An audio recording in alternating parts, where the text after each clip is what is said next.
गुजार हूँ अंजुमन तरक्की उर्दू के तमाम जिम्मेदारों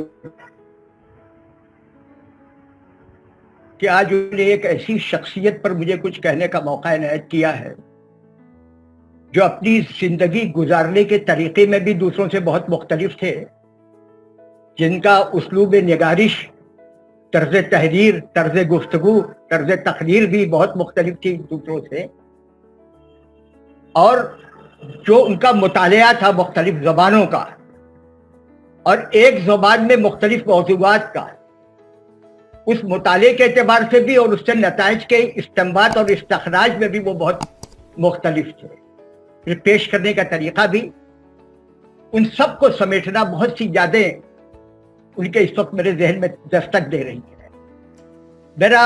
मेरी नौउम्री थी और वो रिटायरमेंट की तरफ बढ़ रहे थे। हम लोग चर्च गेट स्टेशन के ऊपर ओपन एयर रेस्टोरेंट था एक, वहां अक्सर शाम में बैठते थे। उनकी वहीं पे उन्होंने एक मर्तबा बताया, और इसको गिरह करने की बात है, गालिबन उन्होंने कराची राइटर्स गिल्ड में एक तकरीर की, उसका जिक्र इन्होंने खुद किया मुझसे, और कहा कि भाई मैंने उस तकरीर में यह कहा था कि अदीब को, शायर को, सहाफी को, तख्लीक़कार को थोड़ा सा नमक हराम होना चाहिए। ये नहीं कि जो दावत खिला दे, जो पिला दे, जो ये कर दे वो कर दे, हम उसकी गाने लगे। हम ये देख रहे हैं कि इसकी जरूरत आज ज्यादा महसूस हो रही है, लोग बिके जा रहे हैं थोड़ी सी दावत में, थोड़े से उसमें। फिर और उनकी बहुत सी बातें हैं, एक तहजीब भी पल रही थी उनके साथ, बड़े आउट स्पोकन थे, किसी को कुछ समझते नहीं थे। मैं उम्र में बहुत छोटा, मिजाज से उनसे अलग, रोज बैठे हम शुगली करना हो, उसकी तरफ जाना हो, तो कहते थे कि भाई शमीम जाओ। दो अफराद थे बम्बई में ऐसे, एक थे डॉक्टर जोहर अंसारी और एक थे गणेश बिहारी तर्ज, लखनऊ के रहने वाले थे, बड़ी पढ़ते अच्छे शायर थे। वो जब भी मैं इस किस्म का मामला हो तो कहते थे बाबू अब शाम, फिर हम चले जाओ, उसके बाद जहां उनको जाना हो वो करें। जब तक बैठते थे तरबियत करते थे, ये उनका अंदाज था। वहां बहुत से मौजूआत पर गुफ्तगू होती थी। उनके इंतकाल के बाद मैंने एक मजमून लिखा था, उस पर मार्क्सी मजजूब उसका उन्वान था, आजकल में शाये हुआ था। मैं समझता हूं कि लफ्ज मार्क्सिस्ट का इस्तेमाल उनके लिए बहुत सही नहीं रह गया था आखिर उम्र में, लेकिन उनकी 70 के दहे के जो कुछ वो लिख रहे थे, उसी से कुछ इनहराफ की सूरतें बनती चली जा रही थी, जो मैं देख रहा था, महसूस कर रहा था। जब सोवियत यूनियन की फौजें अफगानिस्तान में आई, तब भी उन्होंने उसके खिलाफ मज़ामीन लिखे थे। 90 में उन्होंने बरात का इजहार कर दिया था अपनी किताब से, कम्युनिस्ट और मजहब डिसओन कर दिया था उसको, बल्कि डिसओन करने की जो तहरीर थी वो किसे लिखवाना चाहते थे।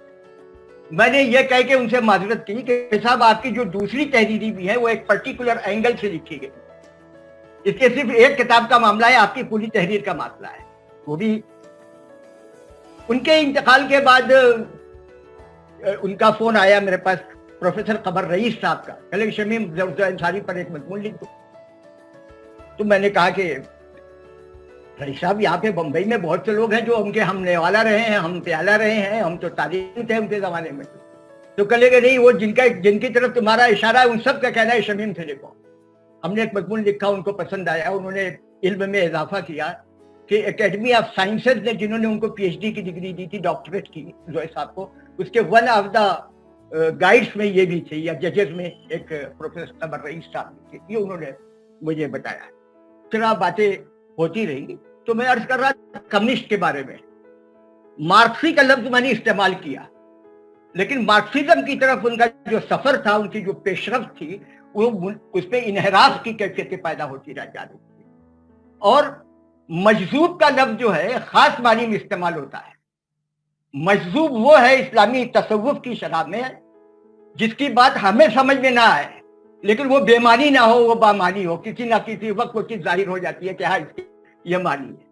वो दोनों नहीं थे, लेकिन उनकी शख्सियत का इजहार करने के लिए इससे बेहतर कोई उन्वान मुझे नहीं समझ में आया, इसलिए मैंने मार्क्सी मजलूब का इस्तेमाल किया। उसकी वजह यह थी कि अभी गुफ्तगू करते करते वो हरि ओम, ओम नमः शिवाय, इस किस्म की तकरार करने लगते थे। कभी बात करते करते चुप हो गए, चुप होने के बाद फिर बात करने लगे तो कहने लगे कि देखो बुद्धिज्म में ये कैफियत होती है, ये आसन होते हैं, ऐसा होता है, ये होता है, वो आता है, और उस पर एक पूरा लेक्चर देते हैं। एक उनकी कैफियत थी। एक दिन रमजान शरीफ के महीने में मैं, हमारे यहाँ इफ्तार की तैयारियां हो रही थी, वो आगे कहने लगे खुदा की कसम आज सुबह से कुछ नहीं खाया है। मैं हंसने लगा कि भाई कुछ ना खाने में, भूखे रहने, फाका करने में और रोजा रखने में फर्क है। लेकिन उनसे कौन कहे, मोहब्बत से आए थे, बैठाया गया, उनको कहा, हमने कहा जो है साहब इफ्तार करने के लिए रोजा रखना जरूरी नहीं है, आप इफ्तार में शरीक रहेंगे। वो भी हद से खूब लुत्फ लिया। तो उनकी यहाँ ऐसी कैफियतें थी। और इन कैफियतों के अलावा वो इख्तलाफ का कोई ना कोई पहलू निकाल लेते।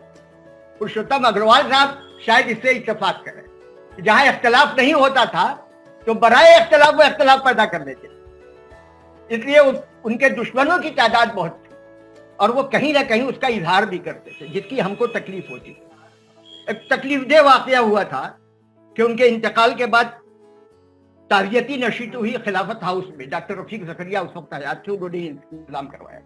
उसकी निजामत कर रहे थे हमारे यूसुफ नाज़िम साहब, बड़े बेजरर बुजुर्ग थे, नेक आदमी थे।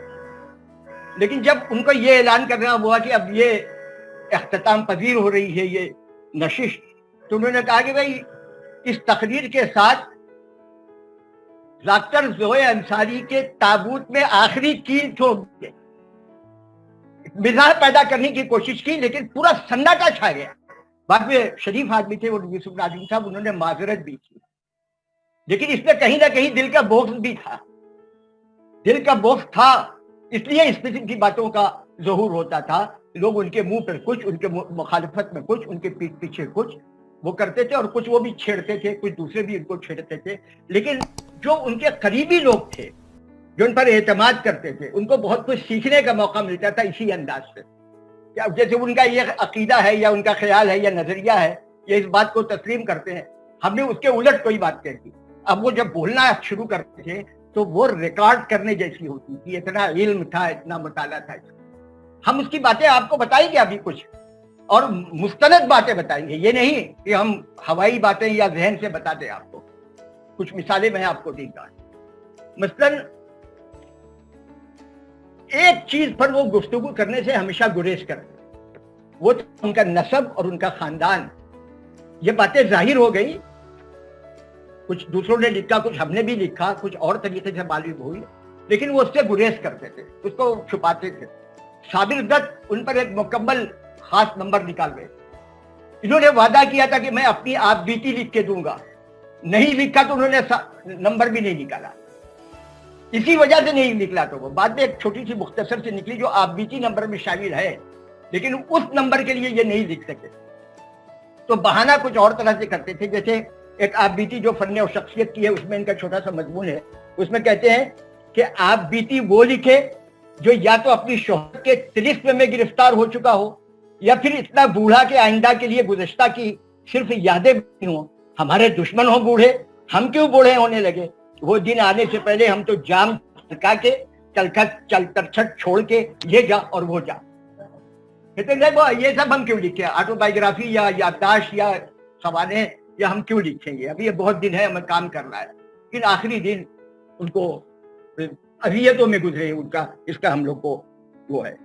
और अपने खानदान और नस्ब और कहां से आए और क्या किया, इसको वो छुपाते थे लफ्ज़ ज़ोए में। ये बताते ही नहीं थे कि उनका मजहब क्या है। कहते भाई मैं ला मजहब हूं, किस खानदान से आए, वालिद का नाम क्या है, इस पे बात ही नहीं करते थे, छुपाते थे। लेकिन जो जिस चीज से मैं उनका गिरविदा हुआ, मैं आपको 51-52 की एक तहरीर 2-3 सतर पढ़ूंगा सिर्फ, कि अगर हमारे बुरे वक्त में किसी ने मेरा साथ दिया है और हम उसका एतराफ करते हैं तो हम बड़े आदमी हैं, हम अपने ज़र्फ का मामला कर रहे हैं। वो अपना घर छोड़ चुके थे, गुर्बत का आलम था, किसी साहब ने उनको सहारा दिया था, वो मेरठ के रहने वाले थे। उनके बारे में एक जगह उन्होंने लिखा है कि महीने के आखिर में जब मेरे रूहानी बाप बदरुल इस्लाम मरूफ, क्योंकि लफ्ज़ रूहानी बाप भी गॉड फादर अगर अंग्रेजी में हम कहते हैं तो उस माने ही कुछ बदल जाता है। रूहानी बाप का हमारे यहाँ तस्वुर मशरिक में कुछ है, मगरिब में कुछ है। ये मोहसिन के मानी में इन्होंने इस्तेमाल किया है। इसका मतलब वो रूहानियत के कायल हो गए थे, ऐसा मैं नहीं समझता। कहते हैं कि महीने के आखिर में जब मेरे रूहानी बाप बदरुल इस्लाम मरहूम के पास तनख्वाह के पैसे खत्म हो जाया करते थे तो अपनी खूबसूरत ऐनक उतार कर सिल्क के शफाफ रुमाल से उसे साफ करने लगते थे। कुर्सी पर पांव सिपेड़ कर दरवेशाना अंदाज में बैठ जाते और दाहिने हाथ से चौड़े माथे को सहलाते हुए मुझसे कहते, भाई तुम जहूर सेठ के पास हो तो अच्छा था। जहूर सेठ मेरठ में बाजार के पास रहा करते थे। उनके 3-4 मकानात थे, 5-7 बच्चे थे और कई रिश्तेदार जो शाम को उन मकानों की छत पर कनकव्वे और आंखें लड़ाया करते थे। जहूर सेठ और पंडित बदरी प्रसाद के मकान पास पास थे। इन दोनों में उम्र के फर्क के बावजूद याराना था। दोनों मुश्तरक तौर पर बदरुल इस्लाम मरहूम के मोतक़िद भी थे और दोस्त थे। छोटे से इक़्तिबास में हिंदू और मुस्लिम जगानगत की फिरका वाराना यकजहती की तालीम दी गई है। अपने मुरब्बी और मोहसिन का एहसान माना गया है।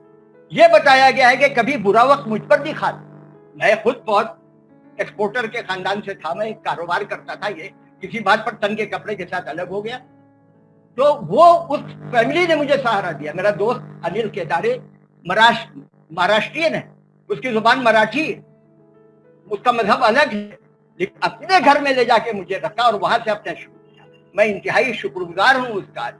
आखिरी सांस तक मैं एहसान मानूंगा कि उसने इज्जत के साथ मुझे अपने घर में रखा। जोए साहब ने उसका एतराफ किया है और जो लोग ये एहसास नहीं करते। इसी तरह से हमारे यहाँ एक हमारे कालिदास गुप्ता रजा बड़े आदमी, मुहक्किक, माहिर गालिबियात। वो जब भी अपने उस्ताद का नाम लेते थे तो उस्ताद ये किबला कहे बगैर नहीं कहते।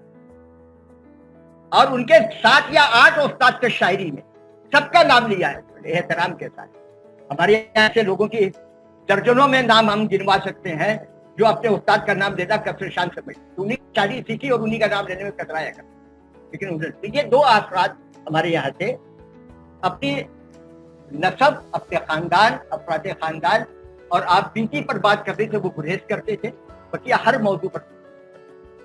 इसके बरक्स लफ्ज के बारे में किस तरह लफ्ज की काया पलट हुई, यह लफ्ज किस जुबान से आया है, उसके वहां क्या मानी थे, यहाँ क्या मानते, इसका तलफ़ुज़ किस तरह बदला है, महल्ले इस्तेमाल के साथ इसमें क्या तब्दीलियां हुई है, इस पर बड़ी खूबसूरत गुफ्तगू करते थे, सुनने लायक कि एक जगह एक मज़मून में थोड़ी सी बातें लिखी हैं उन्होंने कि बीबीसी के इल्म और होशमंद हज़रात करीब रोजाना मुअस्सिर का लफ्ज से पर जबर के साथ यानी मुअस्सिर बोलते हैं।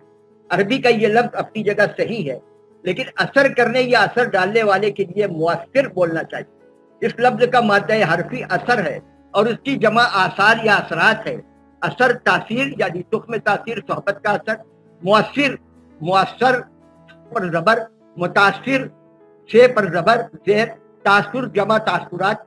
इस मादाए असर के भी कई मानी हैं। एक तो वो जिसे आप इफेक्ट के मानी में कहते हैं, सोचिए आप, जिसे आप इफेक्ट के माने में, और दलाइल कहां से ले रहे हैं कि मोमिन कहते हैं कि असर उसको नहीं होता, रंज राहत वदा नहीं होता, वहां से लेकर आ रहे हैं। फिर असर के साथ को और पर दोनों इस्तेमाल होते हैं, लेकिन असर के मानी हमारे अदब में वो भी है जिसे रिएक्शन का तर्जुमा करके रद्द अमल लिखा जाता है। रद्द अमल बुरा लफ्ज है। री को रद्द लिख कर जुबान का मजा बिगाड़ा था यार लोगों ने, आज से कोई 50 बरस पहले।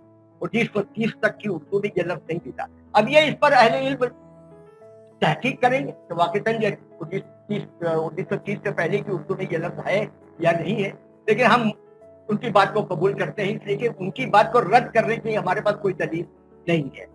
इसके बाद ज्यादातर वो नस्ल अखबारों में आई जो अंग्रेजी में ही सोचती थी। उर्दू खजाने की चाबी उसके पास नहीं थी, उसने खजाने के बाहर खड़े खड़े अपनी चाबी बना ली और न सिर्फ रद्द अमल जैसे लफ्ज गढ़े बल्कि अच्छे खासे लफ्जों के आधे चौथाई मानी को पूरे लफ्ज के ऊपर चढ़ा दिया। उसकी मिसाल है रवायत। पहले हम असर को लें। असर वो नक्श है, वो तस्वीर है, वो मूर्ति है जो कोई फनकार मुसव्विर बनाता है। फिर असर किसी दवा की तासीर है। असर में इंप्रेशन का मफहूम भी पोशीदा है। कहीं कहीं इम्प्रिंट के मानी में लिखा और बोला जाता है। असर वो भी जैसे रसूख के साथ बोला जाता है। इन्फ्लुएंस के मानी में मुअस्सिर उसी का इसमें फाइल है। फारसी में उसे असर अंदाज कहेंगे और मुअस्सिर को असर पजीर जो इसमें मफूल है। असर निशान या अलामत भी है, नतीजा और खासियत के कई मानी में आता है और इस्तेमाल किया जाता है। मांगा करेंगे आपसे दुआ हिजरे यार की, आखिर तो दुश्मनी है असर को दुआ के साथ मोमिन कैसे खोज कर सकते। अब जरा लफ्ज रवायत को लीजिए। अंग्रेजी का लफ्ज ट्रेडिशन जब तर्जुमा किया जाने लगा तो अंग्रेजी के मुस्तनद लुगतों में निकला वो बात जो सीना बसीना नस्लन बाद नस्लिन चलती हुई नक्ल दर नक्ल पहुंचती हो।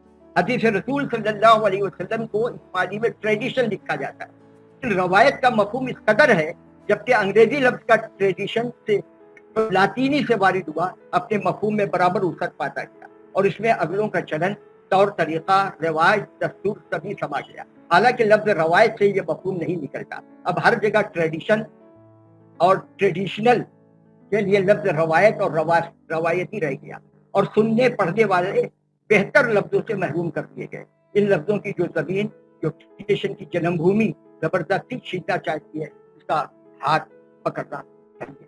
अब ये यहाँ पे एक लफ्ज ट्रेडिशन लिया उन्होंने, एक दूसरा लफ्ज 3 मिनट रह गए। अब अंग्रेजी से उसका रिश्ता जोड़ा, लातीनी से उसका रिश्ता जोड़ा, अरबी और फारसी से उसका रिश्ता जोड़ा।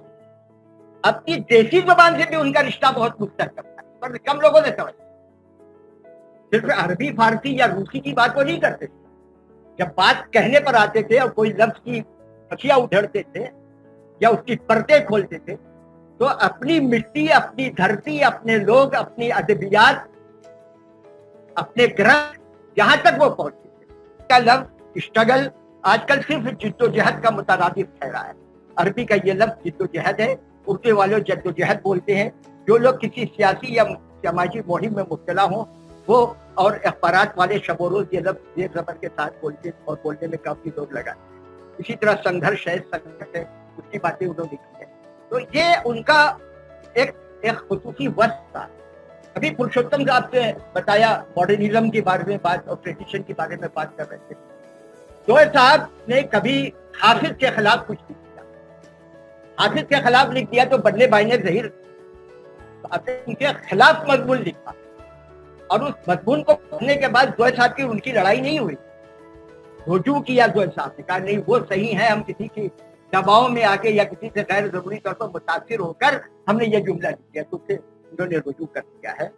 फिर हम उनके तर्जुमे बात करें, बातें बहुत ही हैं कहने की, वक्त कम है तो हम के तर्जुमा शेर से शेर में, नस्र से नस्र में, नस्र से नस्र में, नस्र से नस्र में, ये बड़ा मुश्किल काम है। जब तक आदमी दोनों जबानों के मोजाइज से, उसके वोकैबुलरी से, उसकी तारीख से, उसके माले इस्तेमाल से वाकिफ न हो वो तर्जुमा नहीं कर सकता। जोहर साहब ने तीनों तरह से तर्जुमे की और उनके तर्जुमे पर कुछ लोगों ने एतराजात भी किए, ये भी मैं अर्ज कर। लेकिन अब मैं यहाँ पे आपको एक तातारी गीत का तर्जुमा, जो पुश्किन की नज़्म का तर्जुमा है, उर्दू में जो क्या तर्जुमा उन्होंने किया वो मैं आपको कहता हूं। उसका रिदम यह बताता है कि वो कितना हकीकत के करीब है। हर फैसला डिक्शनरी देखकर नहीं किया जाता, एक कैफियत भी होती है शायद। वो कैफियत को अगर मुंतकिल करते दूसरी जुबान में तो वो कैफियत ही बताती है कि ये सही तर्जुमा है या गलत है। वो तातारी गीत है कि दुनिया है दुख दर्द का तरकश, हर तरकश में तीर, रंज के बदले राहत दे है एक दिन चढ़ते पीर, जख्मों को मरहम बख्शे है अशकों की तासीर, खश करने जाते हैं नसीबे वाली। है वो शहीद नसीबे वाला जिसने देखी जान, जिसको थे जयदूब किनारे मरने के अरमान, फूल भरे चोले में दूल्हा बाहरे उसकी शान, जन्नत उसकी राह लगी है कुर्बान। तो ये बेहतरीन तर्जुमे किए अमीर खुसरो के भी किए, दूसरों के भी किए, बरनाद शाह के भी किए, तोयफेस्की के भी किए, चैकब के भी किए, पुश्किन के भी किए। लेकिन ये जोए अंसारी का कमाल, हम किसी दूसरे को उनके बराबर का नहीं ठहरा सकते कि उन्होंने अपनी कमजोरियों का भी एतराफ किया तर्जुमे के सिलसिले में। ये जॉर्ज बरनाद शाह पे जो उनकी किताब है उसके सफा 3 पर लिखा है कि मैंने कतर बोध करके की फनी हैसियत और उनकी लज्जत को नुकसान जरूर पहुंचाया है, लेकिन उनकी अहमियत को कोई नुकसान नहीं पहुंचा। کہ مفہوم کو وہ ذہن میں رکھے. اس کو بات تو کہا جب انہوں نے تبصرے کیے ہیں بہتوں کو نقصان بہتوں کو تکلیف پہنچائی ہے, بہتوں نے ان سے اعتراض کیا ہے, جھگڑے کی نوبت آئی ہے, جوابی مضامین لکھے گئے ہیں. اکبر چغتائی کے ناول پر لکھا انہوں نے ناراض. قرۃ الحیدر کے سارے جہاں دراز پر انہوں نے تبصرہ کیا, اس کو ناراض ہوئے. کس چیز کی کمی ہے خواجہ تیری گلی میں, اس عنوان سے خواجہ احمد عباس کے خلاف لکھا تھا, وہ ناراض ہوئے تھے. انہوں نے سکندر علی وجد کے کلام کے انتخاب پر جو تبصرہ کیا تھا وہ تو اتنا ناراض ہوا تھا کہ جوابی نظم لکھوائی تھی, اور اس جوابی نظم کا بھی جواب انہوں نے بتایا تھا کہ یہ ان کی پوری زندگی کی شاعری میں یہ اس قسم کا شعر کہہ رہے ہیں. تو ضوء انصاری ایک ہمہ جہت شخصیت, ایسی شخصیت ہے جس کے زندگی کے مختلف پہلوؤں پر جو علمی سطح پر وہ نمودار ہو. وہ مفسر بھی ہے, وہ محقق بھی ہے, وہ تنقید بھی ہے, وہ زبانداں بھی ہے, وہ صحافی بھی ہے. ہر اعتبار سے گفتگو کی جا سکتی ہے, اور گفتگو کرنے کے لیے جتنے علم کی ضرورت ہے وہ شاید میرے پاس نہیں ہے, جتنے وقت کی ضرورت ہے وہ شاید آپ کے پاس ہے. شکریہ.